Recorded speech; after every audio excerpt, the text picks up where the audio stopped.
উনি হারানো গেছে, রংপুর থেকে আসছিল কবে?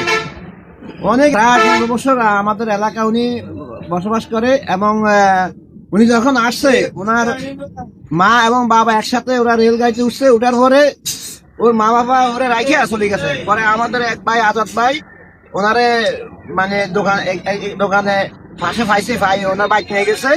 বাইক নিয়ে যাওয়ার পরে ওনারে কি করছে, আমার ওয়াইফে নখ টক কাটি বালাগাড়ি গরমানি গোসল করাইয়া পরে আমগর ছুটে দিচ্ছি। আমগর আসলো পরে আজাদ ভাইয়ের ঘর ছিল, পরে আমগর আমার বাবা দিত এবং আমগর খাইতো। মানে বড় মেয়ে তো নামে চিনি আর কি। ওনারে সবাই বড় বিয়ে নাম চিনে। উনি আমাদের উয়ারুক সারাস্তি থানার অন্তর্গত সারাস্তি চাঁদপুর জেলা উয়ার গ্রামে বাস করে।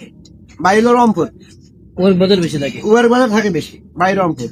এবং উনি আবার সামাজিক কাজে খুব ভালো।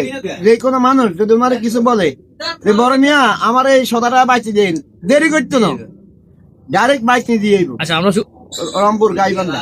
রংপুর গাইবান্ধা না।